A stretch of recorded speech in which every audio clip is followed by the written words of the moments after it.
I never fancied myself a vengeful man. I'd always believed in fairness, understanding, and the power of forgiveness.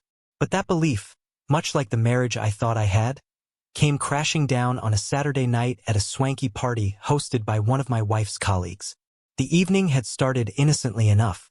Lydia and I have been married for 8 years, and while things hadn't been perfect lately, I still believed we were a team. We arrived at the party arm in arm, her silver cocktail dress shimmering under the golden light of the crystal chandelier. She laughed, flipping her auburn hair over her shoulder, drawing admiring glances from everyone we passed. She was radiant as always, and I felt a familiar twinge of pride that she was mine. At first, the party was a blur of small talk and clinking champagne glasses. Lydia introduced me to a few of her coworkers, one of whom was him, Mark.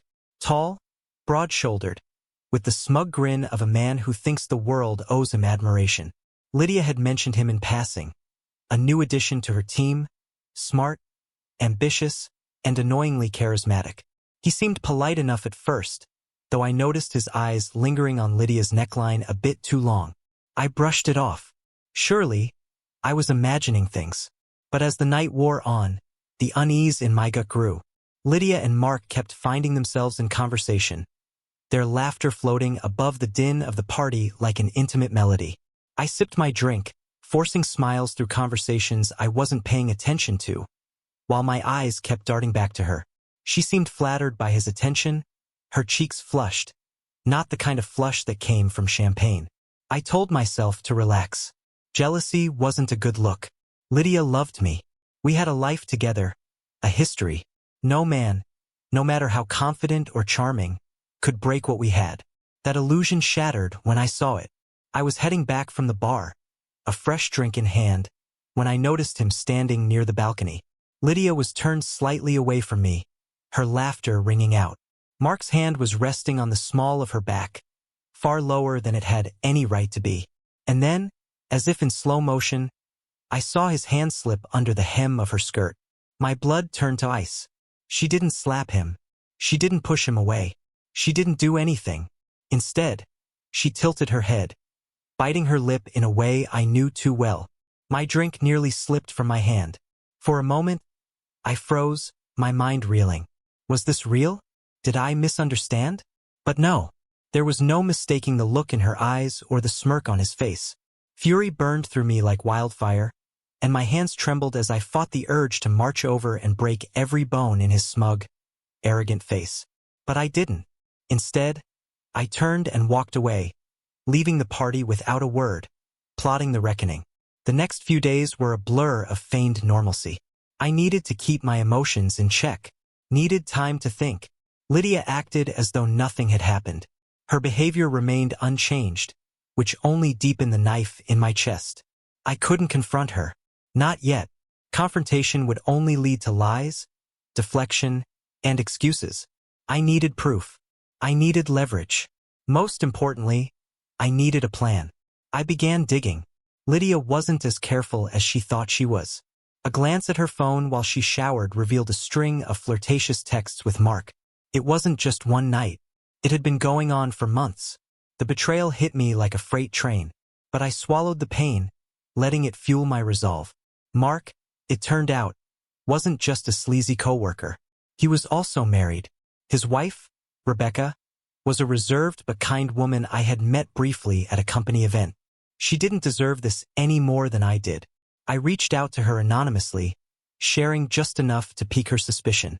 The enemy of my enemy was about to become my greatest ally. The setup with Rebecca's help came together like clockwork. We arranged a dinner party, inviting both Lydia and Mark under the pretense of a couple's evening to celebrate some vague accomplishment of hers at work. Lydia, none the wiser, was thrilled at the idea, especially since Mark and his wife would be there. She even asked me to pick out a wine. The irony nearly made me laugh. The night arrived and I played the perfect host. Rebecca and I exchanged knowing glances, our mutual disgust at the situation binding us in a temporary alliance. Lydia and Mark, oblivious to the storm brewing around them, were all smiles and stolen glances. Their arrogance only stoked my determination. Halfway through dinner, I excused myself to grab a special dessert from the kitchen. That was the cue. Rebecca followed me a few moments later while Lydia and Mark remained at the table, likely basking in their delusions of secrecy. What they didn't know was that the dining room was wired. Cameras, microphones, every whisper, every lingering touch. They were all being captured in crystal clear detail. Rebecca had suggested the idea, and I'd installed everything myself, my hands steady despite the rage bubbling beneath the surface. As we returned to the table, I made a show of raising my glass, proposing a toast of trust and transparency. Lydia's smile faltered slightly, but she quickly recovered, raising her glass with the others. Dessert was served, but none of us ate much.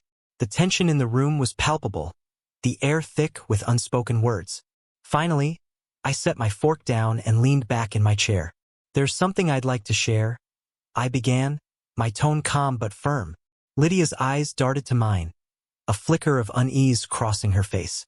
I picked up a remote from the table and pressed a button. The television mounted on the wall flickered to life, displaying a paused video. Lydia's face turned pale as she recognized the scene.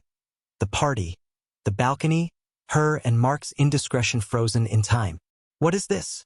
she stammered, her voice barely a whisper. "Evidence," I said simply. I pressed play. The room fell silent as the video played, every damning detail laid bare. Rebecca's face hardened, her eyes locked on Mark, who had gone ashen, his bravado crumbling in an instant.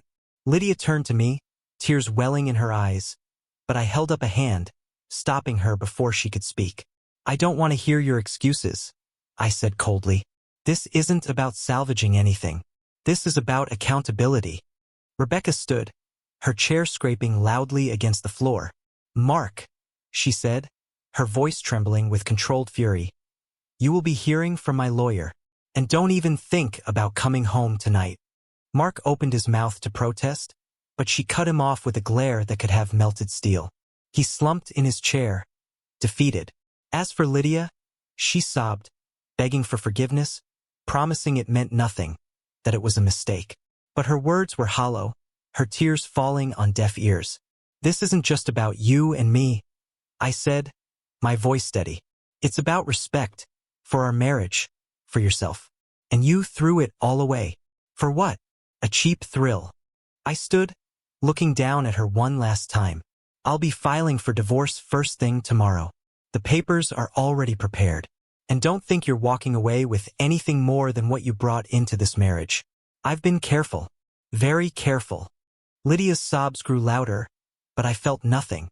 The love I once had for her had been replaced by a cold, impenetrable wall.